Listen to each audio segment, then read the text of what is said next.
Co takhle udělat simulátor práce liftboje? Ano, slyšíte dobře. Další hra, na které pracuji, je simulátor hotelového poslíčka. Hra o každodenním chaosu, nevděčné práci, fyzikálně neklidných kufrech a hostech, kteří si myslí, že celý hotel patří jen jim.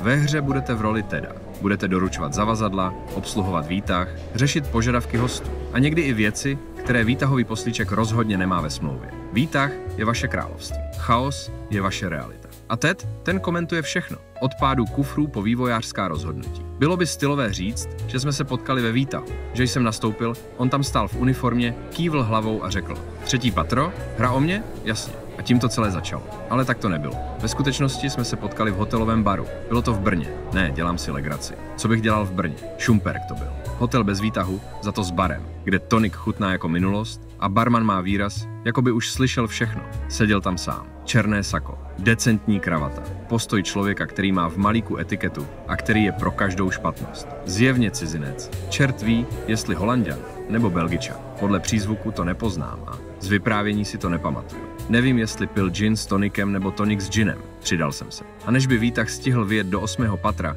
a vrátit se zpátky, dohnal jsem jeho náskok a srovnal krok. Řekl, že se jmenuje Ted. Skákal z historky na historku, jednu chvíli školil portýry v Monaku, další prý zachraňoval hosta, co se dusil krevetami. Tvrdil, že vezl kufr, který byl těžší než samotný host, a že když se ve výtahu otevřely dveře v 5. patře, vylezla z něj cigaretu kouřící opice. Zmínil výtah v Paříži, který mluvil s hosty. Jeden host se s ním údajně pohádal o spropitné, nevím jestli s ním nebo s tím výtahem. V Berlíně pracovala pokojská, která šeptala něco hebrejsky do zdí. Všichni ji měli za blázna, dokud jednou nevyslovila nějakou větu a skutečně se neotevřely tajné dveře. Prý do technické místnosti, nebo do jiné dimenze. Na konci večera, nebo teda spíš nad ránem, se Ted začal v pointách poněkud ztrácet. Co z toho byla pravda a co fabulace? Těžko říct, ale některé historky zněly skvěle. Hotové scénáře. Já mu zase vyprávěl o mojí práci. Po chvíli z kapsy vytáhl starou černobílou fotku. On, mladší, v uniformě, vedle něj údajný majitel luxusního hotelu v Paříži. Otázka, proč nosí tuhle fotku u sebe a proč ji ukazuje náhodným lidem v baru v Šumperku, mi vrtala ještě dlouho hlavu. Byl to od začátku plán, nebo opravdu žijeme v Matrixu? Každopádně, jakmile položil onu fotografii na bar, tak k tomu řekl: jsem poslední liftboy. A než tahle práce definitivně zmizí, měla by o ní vzniknout hra. Ty ji uděláš. Já budu dohlížet. A já, místo abych utekl, jsem řekl: zní to jako strašná kravina. Jsem pro. Z legrace jsem mu pak řekl, že za mlada vypadal jako Cedric ze Sám doma. Ten hotelový poslíček s falešným úsměvem. Docela ho to naštvalo. Opravdu nechce, abychom mu tak říkali. Což samozřejmě znamená, že mu tak říkáme. Ale jen když začne vymýšlet blbosti. A že jich je. Třeba když navrhne, že by hosté mohli mít na pokoji tygra. Nebo když chce zavést minihru s tříděním ponožek. Celý život strávil v hotelu, o vývoji her neví vůbec nic. Myslím, že žádnou hru na počítači nikdy nehrál.